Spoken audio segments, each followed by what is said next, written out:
François Ruffin, là, vous venez de plancher un petit peu sur l'Europe, l'avenir de l'Europe, Bruxelles, mais vous êtes intervenu aussi sur la presse. Alors, on sait, vous développez depuis une douzaine d'années Fakir, et il y a un propos un petit peu qui a retenu l'attention d'un certain nombre, c'est que vous dites Fakir, la presse alternative, mais finalement, moi je ne me bats pas pour la presse alternative, mais je me bats pour que la presse change. Qu'est-ce que ça veut dire pour vous ?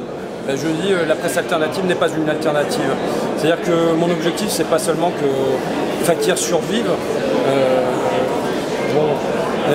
L'objectif, c'est comment renationaliser, resocialiser, reconquérir TF1 par exemple, puisque les esprits, l'objectif c'est la transformation sociale, c'est la transformation écologique, c'est ça, c'est pas juste que le journal soit lu.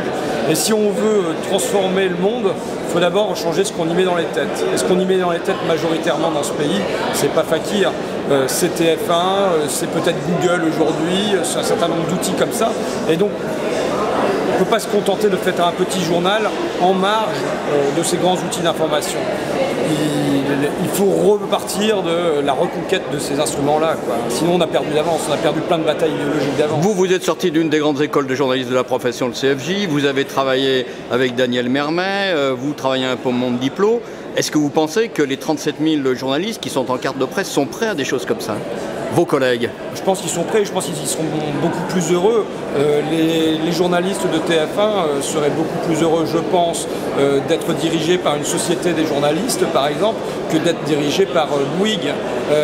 Les journalistes du Monde seraient sans doute plus heureux que leur société de journalistes ait davantage de poids, plutôt que ça soit BNP, c'est-à-dire Berger, Pigasse, Niel, qui est la main sur le journal.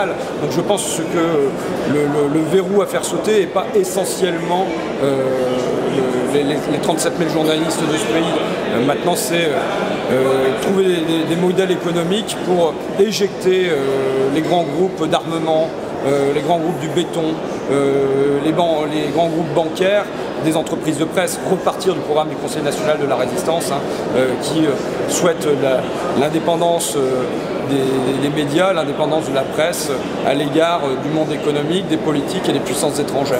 Ultime question, mais je pense qu'on a la réponse quand on vous écoute. Ce métier de journaliste, vous y croyez pour la démocratie ?